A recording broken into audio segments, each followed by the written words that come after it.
I want to make a video on how it's actually super important for an individual to watch multiple videos on the same subject from multiple individuals. It's a rainy day in New York City, but thoughts just popped into my head, just want to get it out. Now, what I'm saying specifically, number one, is why it's important to watch multiple people's perspective on one specific subject that you want to get to know a lot better, versus just sticking with one individual's mindset. You're trying to get, multiple perspectives. Why does this matter? Why should you listen? Because in my opinion, my theory, this will give you the ability to learn much faster and to do more strategically. So to start out, I want to say, you ever have somebody tell you something over and over and over again, and they're like, hey, I just can't seem to get this thing through your thick skull? Maybe it's some sort of like common sense thing. I'm trying to think of an example. Let's say you need to write your goals down. Somebody tells you that every day. Hey, you need to write your goals down. You need to write your goals down. Super important. You got to be focused, right? I remember when I was working for Grant Cardone at 10X, they would say that all the time. Write your goals down. Write your goals down.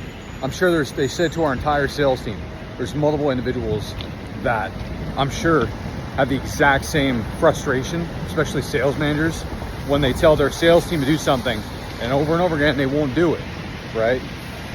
But then I look up, let's say, on YouTube or Google, hey, what's the importance of writing down my goals? And I look at a video from Tony Robbins, and I look at a video from Ed Milet, and then I look at something from Robert Greene, right? You get multiple perspectives layered on top of one thing, and it's really just selling the individual more on doing a thing. It's giving you more perspective. The thing I love and I find so interesting about us humans is that you just need one key to turn the right way for you to take action. You just need to hear that one thing, right? Let's say there's many people out there that they've just given up on, let's say, their vision. Let's say they've given up on their goal. And then they hear just that right thing at that right moment, like it just changes everything. I've had that happen with me all the time. I've gotten in slumps that I thought I would never get out of. And I've heard just that right thing at the right time by the right person in a way that I never heard something that I already heard before, and it just changed everything. Alex Hormozi, for example, he said that a lot of what we're doing is it's not the importance of so much learning new material as much as being reminded of stuff that you already know. I can't overestimate how true that is. Another example is, let's say that you know that discipline is very important. Discipline is everything. Discipline is the key to life, right? And then you read a Ryan Holiday book on the importance of discipline. That is so great. Now you're living with the author, you're speaking with the author. You have his mindset on it, and it's taking common knowledge that everybody already knows, and it's putting a flavor to it in a way that others before him have not and could not be able to do. And then you read a book by Jocko Willink on discipline, right? And it puts a different flavor in a context in a way that nobody else has or could do, because he's his own sovereign individual. And nobody can imitate that style of writing or thinking or strategizing. But let's say you don't connect with Jocko. You read it and you're like, dude, that's too whatever verbiage you want to utilize on why it did not click with you. You know, maybe he's not the individual that you like. Maybe it's just not your style. But then you hear about discipline, a universal concept that everybody needs to be able to do in order to function in daily life.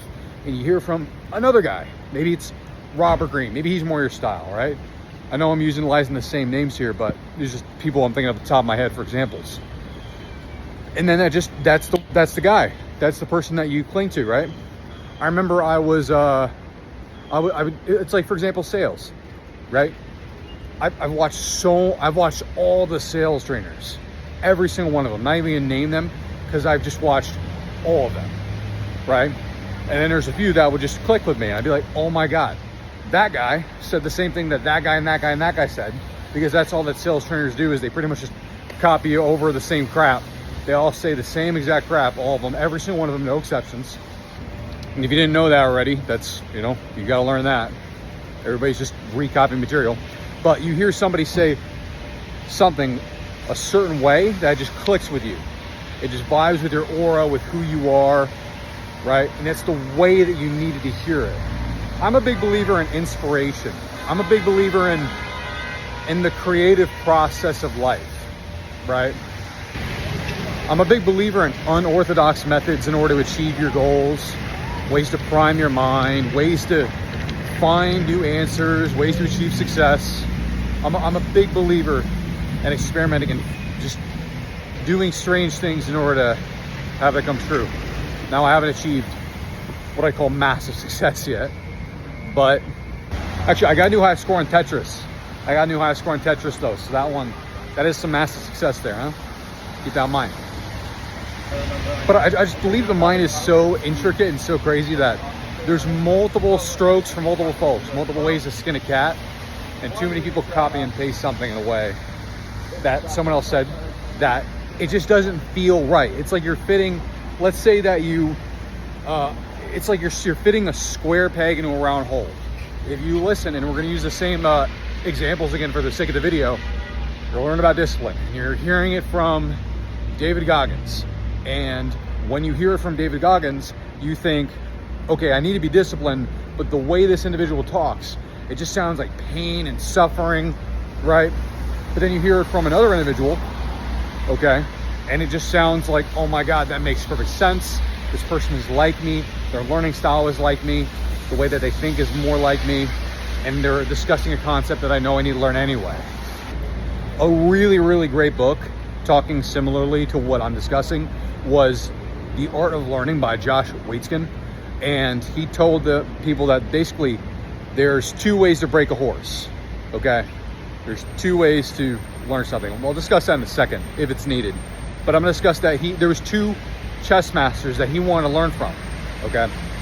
One of them, and by the way, if you don't know who Josh Waitzkin is, he's basically the next Bobby Fischer. They literally made a movie about him called Finding the Next Bobby Fischer. He's one of the greatest chess masters in the entire world.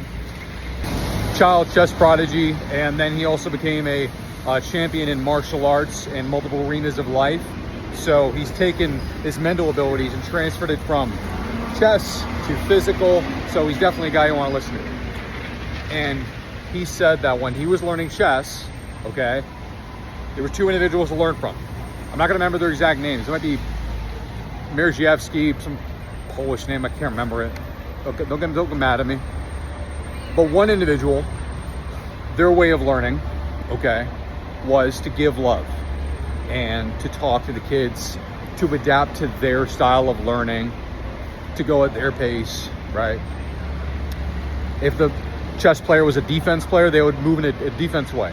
If they were attack type of chess player, and they would just go at the board in a way that would cause chaos and cause the other person to freak out, they would teach them in that way. It always came with a lot of love and support, and it was adapting to the way the child did, so to keep the fire lit and their passion was alive. I know a lot of us struggle with keeping a passion alive, right? I know I do. Passion for learning, right? Sometimes you can be so focused on learning that you have a way that somebody wants to teach you something and it just destroys your passion. And reigniting it could be the hardest thing in the world, right? And then there's that second teacher.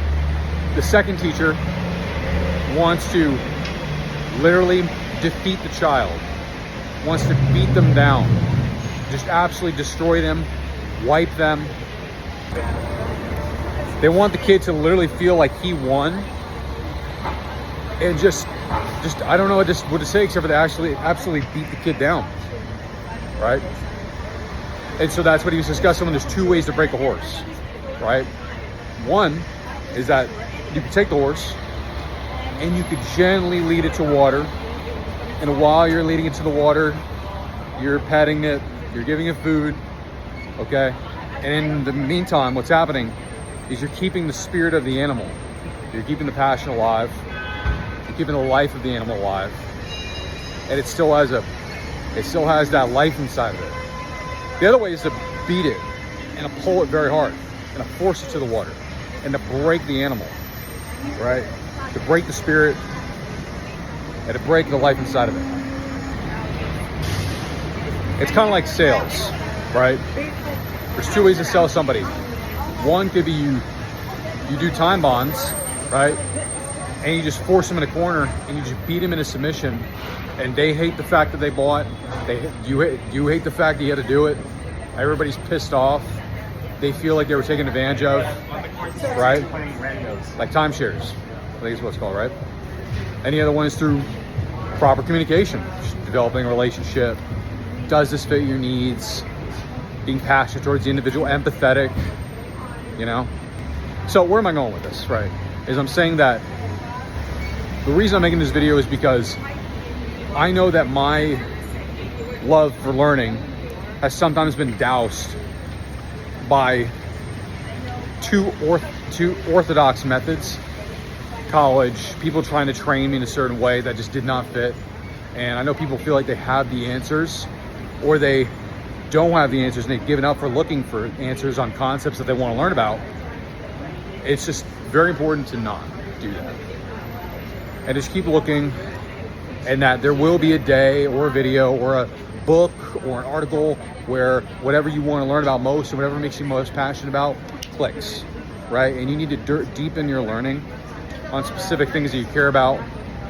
You could go so deep on the word discipline.